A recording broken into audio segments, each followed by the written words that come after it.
You've lost, eh? Yes, I have.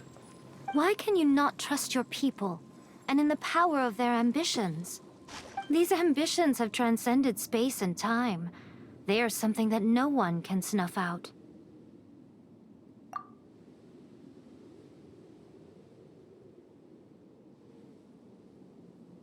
Is this the lesson you learned from your journey in Liyue? There are nations where humans cast their god aside and stride forward.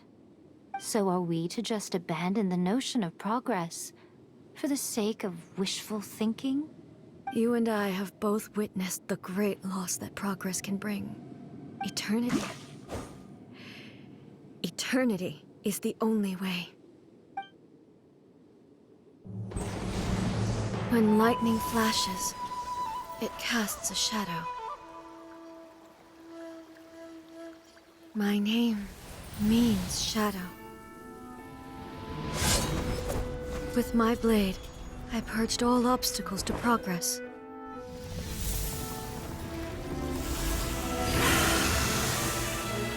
And yet, something was lost with each step forward. In the end, I even lost her.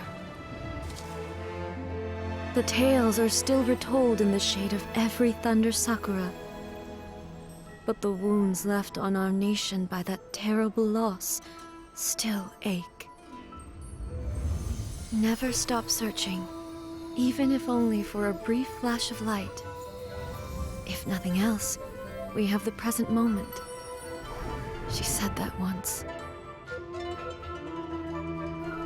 But I've seen a nation stride forward and lose everything to the heavenly principles. Perhaps only if time stands still will the lightning's glow never fade.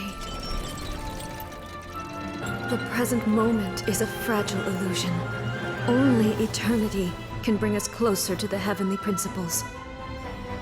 I am no longer the shadow. Mine is the most supreme and noble form. Let power over the realm be vested within me. In this form shall I honor my subjects' dream, for a land of eternity, unchanging forevermore. The heavenly principles. Irrelevant nonsense as far as I'm concerned. When all's said and done, all you really want is to protect your beloved Inazuma forever and ever. Isn't that right? That would be something of an oversimplification. But is this nation worth existing for eternity?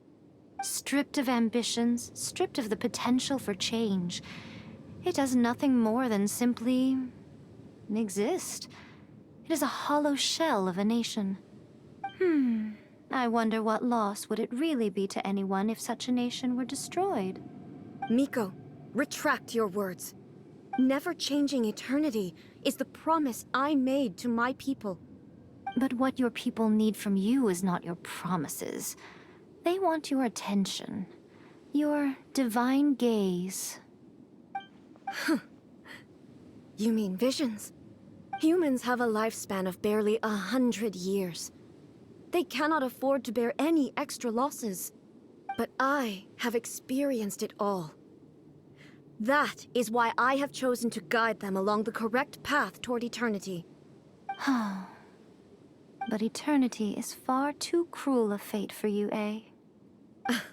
For me? Not only have you stopped paying attention to the world, but you have stopped paying attention to...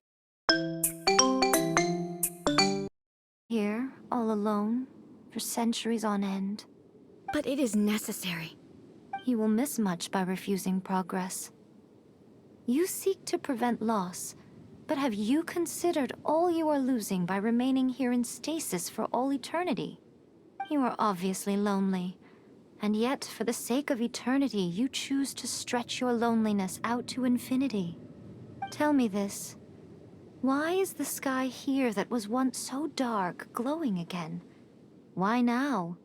This is your plane of euthymia. It's your inner world.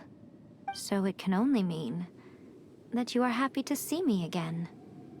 You have found the loneliness here unbearable for a long time now, haven't you? I have nothing to say to that. But I have so much to say to you. Let me tell you all that has happened over the last few centuries. How long will that take? As a Fox envoy, I have an excellent memory. I recall every detail of the last few centuries with perfect clarity. So it will probably take me another few centuries to relay it to you.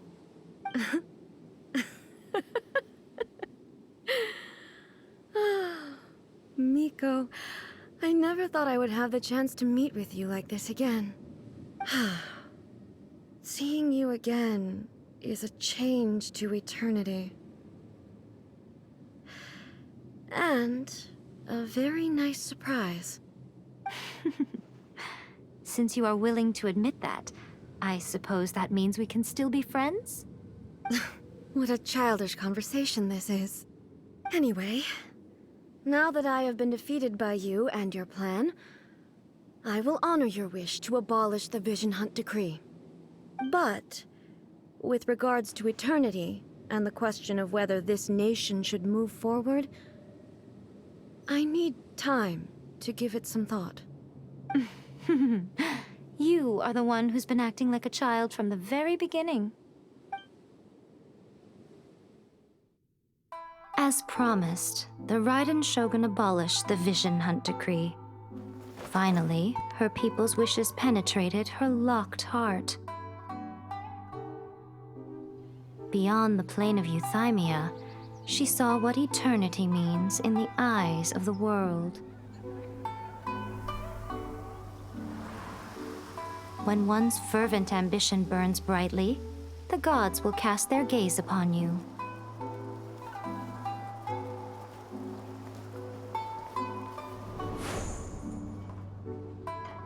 Some ambitions have the power to heal wounds, to bring victory,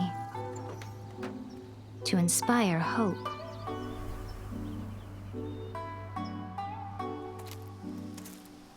But some ambitions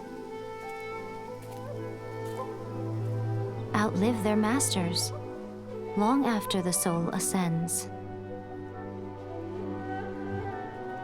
They remain as they were in the beginning.